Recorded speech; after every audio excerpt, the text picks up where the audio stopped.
really fight back and give us a very enjoyable match here. I also don't know them. Now I'm back. How was the first part of the battle? Get me up to date. It was, yeah, it was a little bit as I told it. Much pressure from Kangal-Connection. So, and the round table is in the second push they tried really hard to def their short bow, but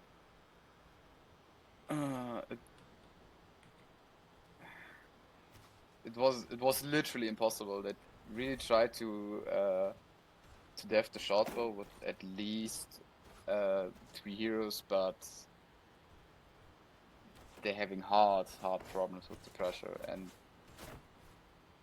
But Kangal-Connection is making it kind of good. They're just just being in the back, and then in just 1 second, all go in the back. As now, right now. You see, in one second they always stayed in the back, and then full focus on the light class. So, and the short bow literally can just run around all the time. Atlantic getting the pin ult here, but there is no follow-up damage left, so he survives easily. Yeah, but I can feel how the short bow feels like, because he's to be honest, the squishiest target, and yeah, they not even let him shoot. So the Cola's trying to defend him all the time, but it's all the time a very fast push from them. So, and before the round table can react, they're still next to the short bow, and they have heavy problems to handle it at the moment. Yeah, from what I see here, my expectations are also coming true. As I said, like the sheer pressure Barber, Java, Balti can put out gives Santic a lot of free space to operate. He can basically just pick the target he wants to heavy burst, and there will always be a way.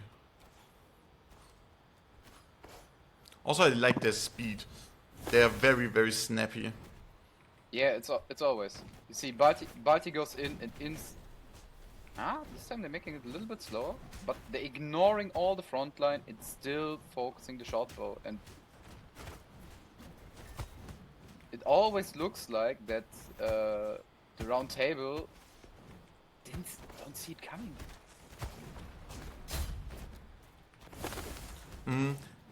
Is it that they don't see it coming, or is it just that they don't have an answer to it?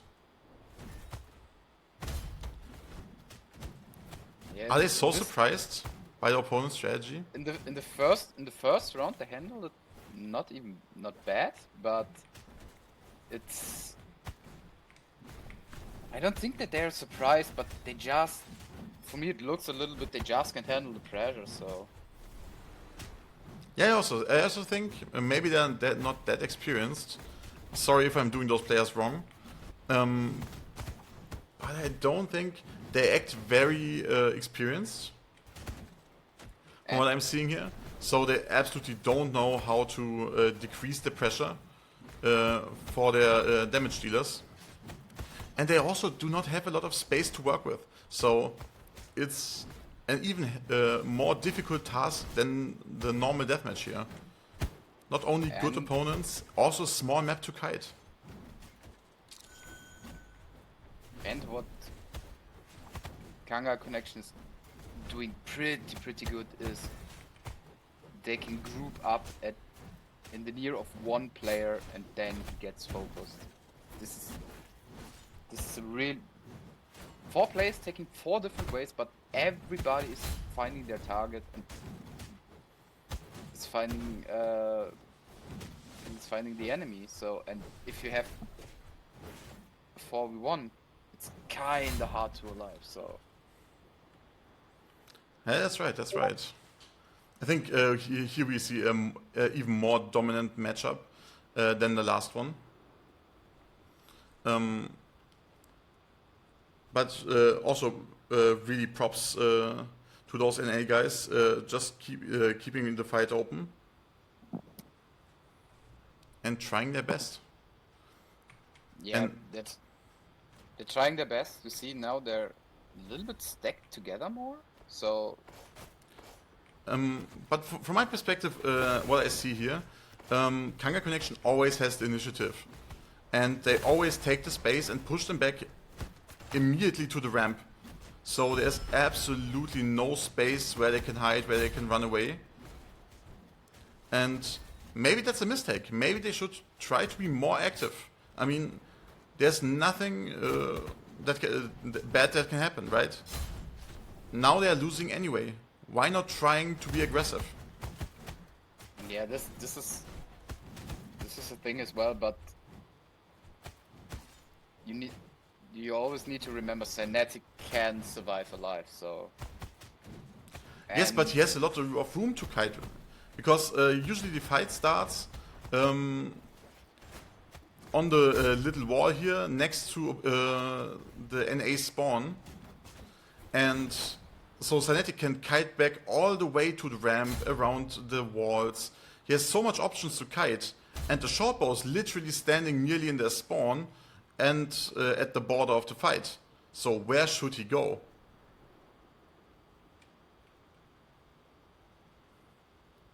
Also, Mango in the chat is bringing up a very, very good point.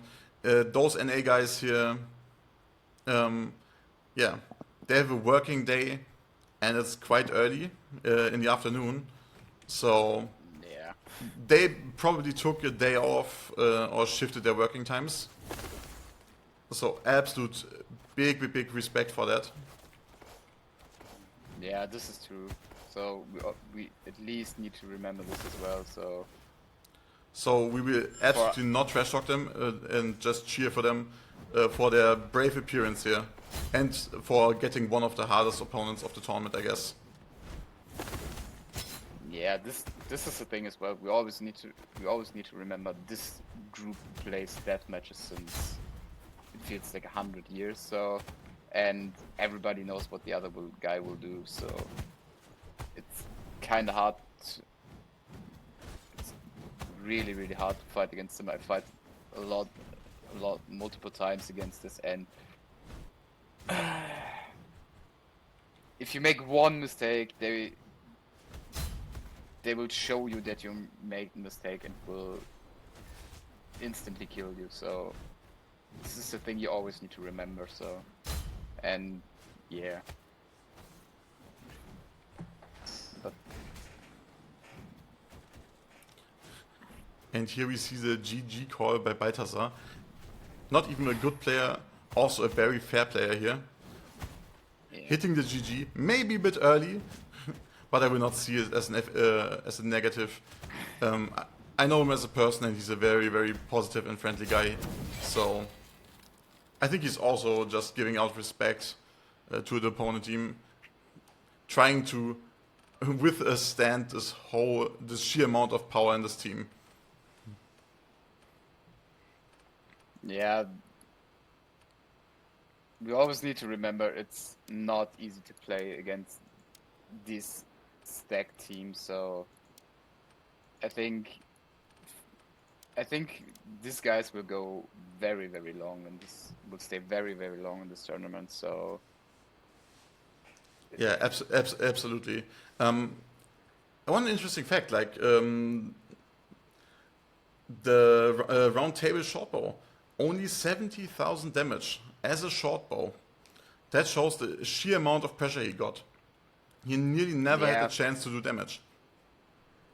yeah, this is kind of true. At least he not even had time to breathe all the time. So it was always at least one guy. Also, the next chain to dart him. doing absolutely no damage, just 30,000. Yeah, it's hard to resist against a team that plays with so much pressure. And the point that you had during the match is to play defensively against such a strong, aggressive team is not a good tactic. I think it's not that good of a tactic because if you want to run away and kite, you need space. So you have to attack the opponent in a position where you have space to kite and work, because the chain dart and the bow need some operation space, and cannot like be in the middle of the fight, because Kangal-Connection has a way heavier CC lineup. So if everything is stacked together, they have way more CC, and then the potentially higher damage on a short bow will not really come into play. And then they will just lose their squishy members here. Yeah, but I think the trend that I saw in this tournament match is that chain darts has not very much fun, so...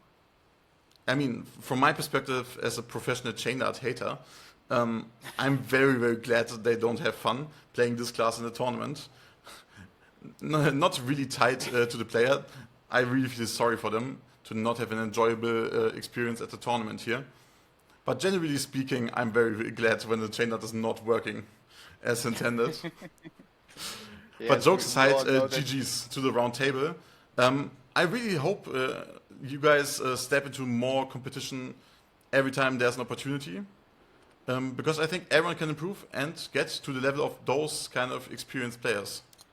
Let's try.